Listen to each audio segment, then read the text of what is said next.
లక్షలాది మందికి మన తెలుగు మ్యాట్రిమోనీ ద్వారా వివాహాలు జరిగాయి. తెలుగు వారి #1 చాయిస్ తెలుగు మ్యాట్రిమోనీ. తెలంగాణలో పార్టీ పటిష్టతపై ఫోకస్ పెట్టారు కాంగ్రెస్ రాష్ట్ర వ్యవహారాల ఇన్ఛార్జ్ మీనాక్షి నటరాజన్. ఇటీవలే ఖమ్మం సహా పలు జిల్లాల పర్యటనను పూర్తి చేసుకున్న నటరాజన్ ఇప్పుడు నేతల పనితీరు, వ్యవహార శైలిపై దృష్టి సారించారు. పార్టీ బలోపేతం దిశగా అందరూ కలిసికట్టుగా సాగాలని సూచించారు. పీసీసీ పరిశీలకులతో కాంగ్రెస్ రాష్ట్ర వ్యవహారాల ఇన్ఛార్జ్ మీనాక్షి నటరాజన్ సమావేశమయ్యారు. మండల అధ్యక్షుల ఎంపిక పూర్తి చేయలేదంటూ ఎమ్మెల్యేలకు క్లాస్ తీసుకున్నారు మీనాక్షి. పాలమూరు జిల్లాకు చెందిన 2 ఎమ్మెల్యేలు, 1 ఎంపీ తీరుపై ఫోన్లో అక్షింతలు వేశారు. మండల అధ్యక్షుల కోసం నేతల పేర్లను సూచించాలని, ఈ విషయంలో పైరవీలు వద్దంటూ వార్నింగ్ ఇచ్చారామె.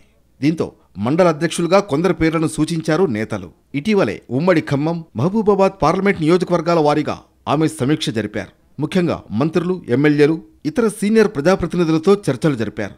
నేతలతో విడివిడిగా సమావేశమై పార్టీ పరిస్థితి, సంక్షేమ పథకాల అమలు సహా కీలకాంశాలపై చర్చించారు.